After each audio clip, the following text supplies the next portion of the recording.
The prophets of a brave new world, captains of industry, have visions grand and great designs, but none have room for me.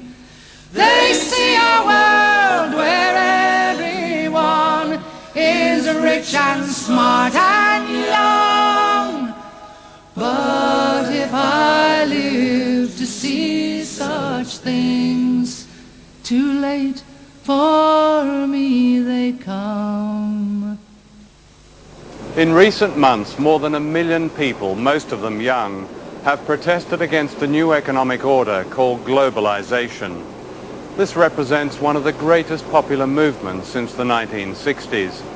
Surely never before has the human race enjoyed such amazing capacity to create wealth and reduce poverty. Yet never before has the gulf between rich and poor been so vast and inequality so widespread. The facts of globalization are revealing. A small group of powerful individuals are now richer than most of the population of Africa. Just 200 giant corporations dominate a quarter of the world's economic activity. General Motors is now bigger than Denmark. Ford is bigger than South Africa. Unseen by shoppers in the high street, the famous brands of almost everything from running shoes to baby clothes are now made in very poor countries with cheap labor, at times bordering on a form of slave labor. Tiger Woods, the golfer, is paid more money to promote Nike than most of the entire workforce actually making Nike products here in Indonesia. Is this the global village we are told is our future? Or is it merely an old project that used to be run by the divine right of kings and is now run by the divine right of multinational corporations and by the financial institutions and governments that back them?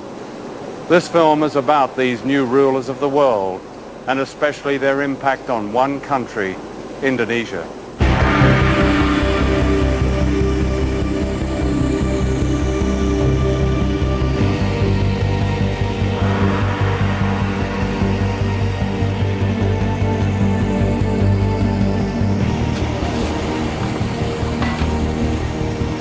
Indonesia is where the old imperialism meets the new.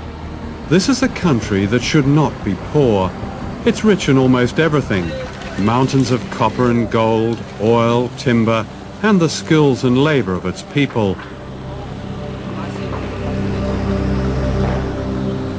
Colonized by the Dutch in the 16th century, Indonesia was plundered by the West for hundreds of years, a debt that is yet to be paid back. Ratusan tahun lamanya Indonesia itu dihisap oleh negara-negara utara. Bukan hanya Indonesia, semua negara-negara kulit berwarna.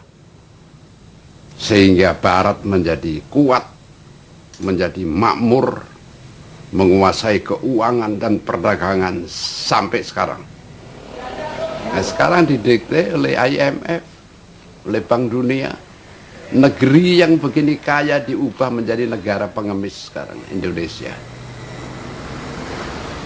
Karena tidak adanya karakter pada elit.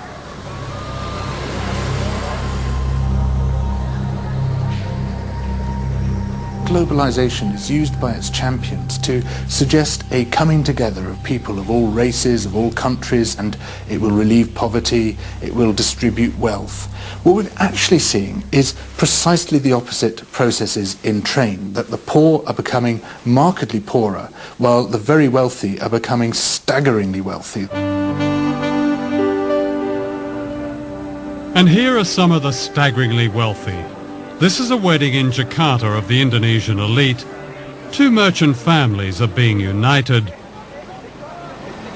4 years ago, the World Bank called Indonesia a dynamic economic success, a model pupil of the global economy. Among the Versace dresses and diamonds are those who have reaped the benefits of the new global freedoms. Freedom to watch money make more money. In this respect, they could be any nationality. Outside this wedding, there's another world. In Indonesia, as many as 70 million people live in extreme poverty. We calculate that it would take an Indonesian worker, like one of the waiters serving here, 400 years to pay for this wedding reception.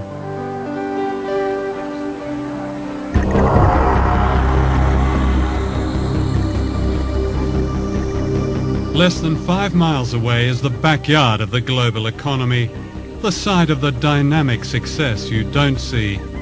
This is a labour camp that's home to workers who make the clothes we buy in the high streets and shopping malls. This is the human price paid for our fashionable trainers, our smart shirts, our jeans with a tag that says, "Made in Indonesia." Young people living here who make the famous brands are paid on average the equivalent of 72 pence a day, about $1. That's the legal minimum wage in Indonesia.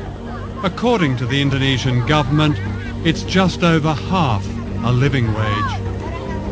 The dormitories are made from breeze blocks and packing cases. When it rains, they flood. There are open sewers and no clean running water. Many of the children are undernourished and prey to disease. While I was filming here, I caught dengue fever, carried by the mosquitoes which infest these slums. It kills children. The conditions here are not very different from workers' camps in other parts of Asia, in Africa and Latin America, where the famous brands are also made cheaply for lucrative Western markets.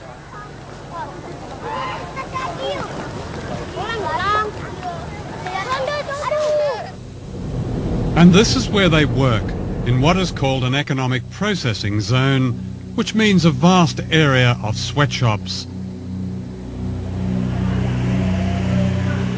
The factories may look modern, but once you step inside, you feel the claustrophobia of the workers, the sheer frenzy of their production, and you see their fatigue.